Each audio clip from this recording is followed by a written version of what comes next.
Hi, my name is Dessa DeMonbrun, and this is my story. I was born in 1988, and my mom had a daughter from a previous marriage who was 5 at the time. When I was 2 years old, my dad went to jail. My mom was left to raise my sister and I to herself, and she started an in-home daycare. She always tried to instill God's faith and Christianity in our lives growing up. So we went to this church for a few years. We went to summer camp every year. I remember playing just surrounding my life with those kids until I was about 8 years old, and my mom met my stepdad, Fred, and he had 2 kids, Cassie and Cole. When I was about 12, I remember being told by my older sister, Jessica, that she was expecting a baby. I remember bursting into tears. This is a girl my sister, I've always looked up to her. I've always depended on her in my life. After Haley was born, I made it a point to try and be a part of her life, but I more or less just wanted to still hang on to the relationship I had with my sister. I just felt like I was all alone. In June of 2010, I was coming home from the bar one night, and I got in a car accident. I fell asleep at the wheel, went over the center line, and went head first into a parked F-150. I should have probably been severely injured in that car crash. I totaled both cars. I was taken immediately to the emergency room, and I got off with just negligent driving in the 1st degree.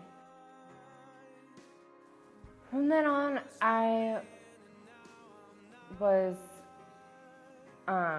just started a downward spiral of how I was living my life. I had already had plans before I was in a car accident to move to Everett, and so I moved to Everett and met a whole bunch of wrong people. It just so happened that the friends I had attached myself to all of a sudden were people that had just been through their major things in life, just like my car accident. We were all 3 depressed, and we all would just hang out and do drugs. The day that everything was being put into just the past for my car accident, I ended up going to pick up my friend Dan, and we were busted by the police. I feel like I should have maybe woken up at that point, but because I just kept getting away with all these things that I was doing. The cops would pull us over, I'd have a gun on me or a police dog, and I just kept going back to the drugs, made everything go away for that time being. Out beneath the stars. Shortly after I moved back to Marysville, I kept getting these texts from my sisters. We're trying out this new church, Hillside, you should try it. And I think I put them off for a few weeks and stuff, and finally I just went, and I met them there, and it was great. It was when it was at Allen Creek Elementary, and my sisters were going, and I thought it was cool that I was, having this cool church relationship with my sisters too, and found this place that people just welcomed me at from the beginning. All in the time that I was attending Hillside, I was still going through my party lifestyle. I was still using drugs. And then I just stopped going to Hillside. I moved to Arlington, and I lived with my really good friend Becky and her family, her 3 kids and her husband.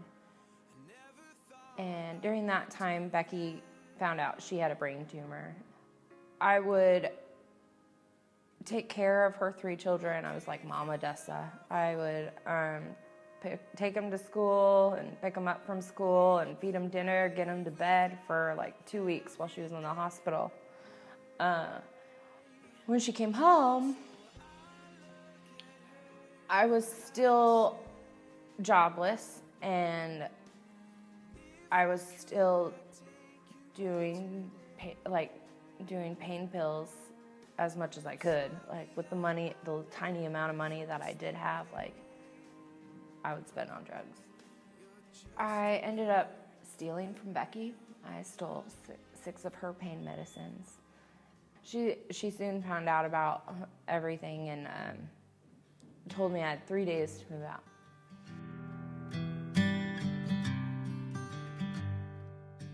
I just remember like being at home, like in the middle of nowhere, bawling my eyes out all alone. Like, what am I gonna do?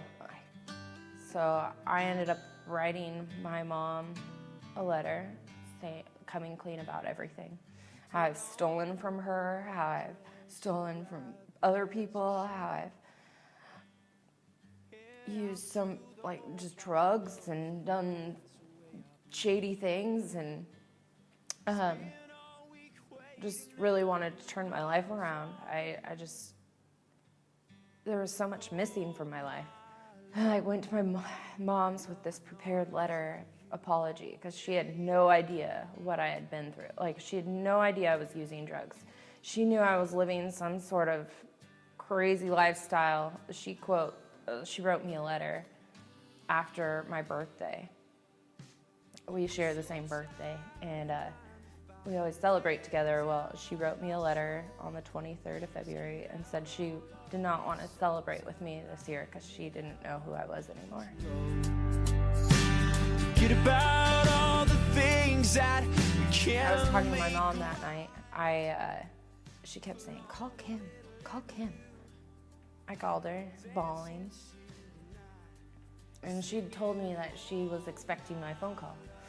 For like weeks, I had been on her heart, and then I called, and I needed help. I needed a place to live, and that night, she told me she had lined something up for me, and that following Sunday, I met with Trisha and Keith Haas, and it changed my life forever.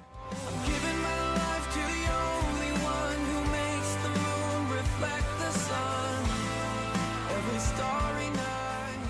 Up to a year ago, I had been in a car accident. I was hit by a car on my bike, lost relationships of people I cared about.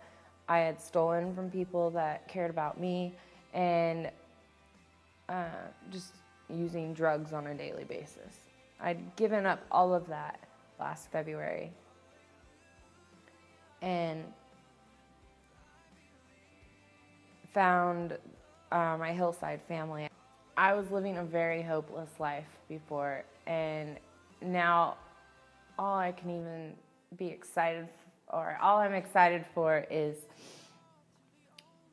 being baptized in this spring and celebrating my birthday with my mom and still striving in life, like having God help me through my life right now. Like, that's what I'm excited for. He has a plan for me, and I know it.